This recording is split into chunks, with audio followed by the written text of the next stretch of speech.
Usually there are absolutely no spots available in this parking lot. Today, as you can see, quite a few spots available. It's also starting to rain. Let's go inside the car. Taylor Jackson. Shooting 67 weddings last year. Taylor Jackson, welcome. So Taylor, you are well known in this community. You're an amazing photographer.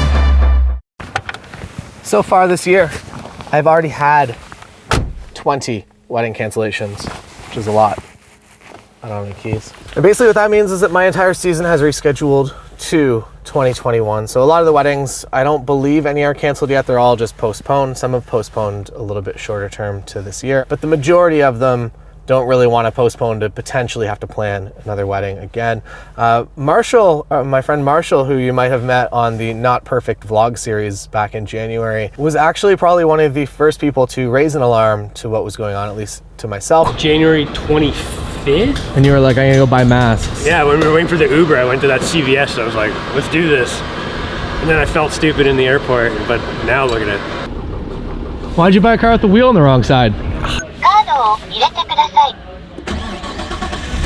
I'm not sure what he says, or she. It might have been a little premature, but in retrospect, I would have preferred all of the reactions now to have happened a long time ago rather than happening now, and we almost could have been back to life as normal right now. Back in January, I had, I think, 52 weddings booked. At the end of January, I had 52 weddings booked, and as of right now, almost half of them have rescheduled to next year. What this means is I'm essentially merging two years of income into 1 year of income, and I feel like it's what a lot of us are going to go through as wedding photographers. It's going to be a very challenging year. What you can do as a wedding photographer is try to be as nice as possible to your clients, that they're stressed out that they booked this wedding and they had no idea that this was even a possible scenario, so there's no contingencies, and people are really just stressed out because they're planning the largest event that they've ever done in their lives, and now all of a sudden they have to postpone it to a time that they never really imagined. So have sympathy and empathy for your couples and really be the photographer that's understanding and willing to go the extra mile to help out your clients. One thing that I think maybe was misunderstood, I put this in a video a couple videos ago, and I talked a lot about how this is kind of the time that if you want to be a leader of your industry, that you can step forward and you can start creating that content. What I saw a lot of people doing was actually creating content to lead wedding photographers, which is fine and great if that's what you want to be doing.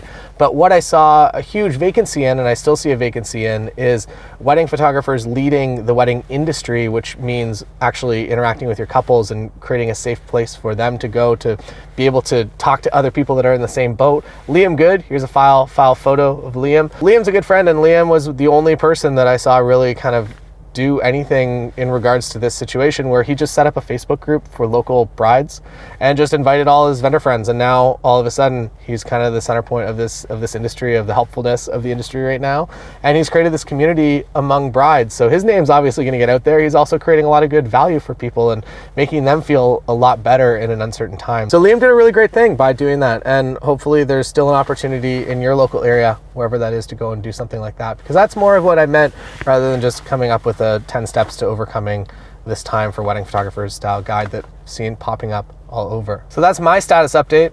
20 weddings so far, and realistically, so going back to Marshall again and his infinite wisdom, he's in the event industry. I was thinking September, October. Even if they could run it, people are going to be so afraid to be close to each other that nobody's going to go. Bingo. Which is really crazy, and that's a really long time from now, and that essentially means that my entire wedding season is going to reschedule pretty much entirely till next year.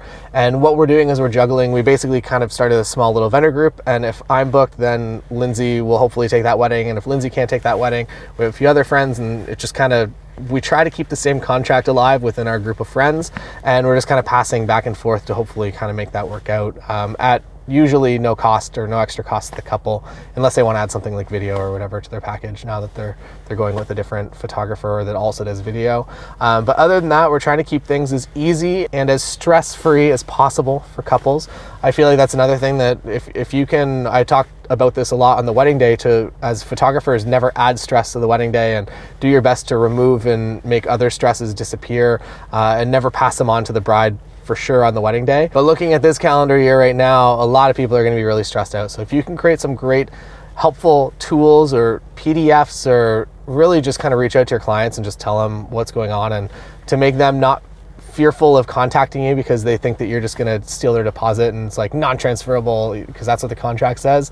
Let them know where your stance is at, what other people are doing, and calm their fears a little bit before they actually have to type those fears into an email and send it to you, because at that point they're going to be feeling pretty vulnerable. So do what you can right now, reach out to clients, and know, actually I touched on this the other video that I'm in the car as well, wearing the same jacket, and in that video I touched on why 2021 is going to be really the most incredible year for wedding photographers, or for photographers looking to get into weddings, or if you just really want to amp up your business. So there's a link to that video maybe right here, so go check that out if you're at all kind of nervous about this calendar year. But that's where I sit right now as somebody that shoots a lot of weddings. I'm potentially looking at my entire year transferring to 2021, or I would assume that some of those weddings that they'll just end up eloping or do whatever. So maybe weddings will become a little bit different. I'll be doing kind of those 15-20 person weddings for the packages that I'm kind of already signed up for, or I'll just be moving on to next year. And it honestly might just be a bit weird at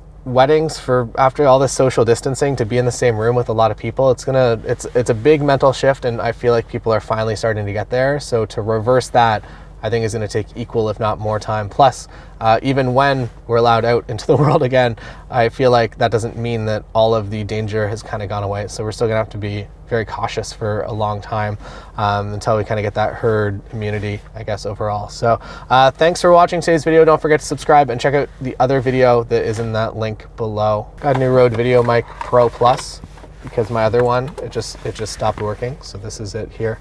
My other one, it just got really quiet one time. You can hear it on the waveform. It would just get quieter, and then it just stops working forever. So it was it was just kind of a tapered off thing. So Rode Video Mic Pro.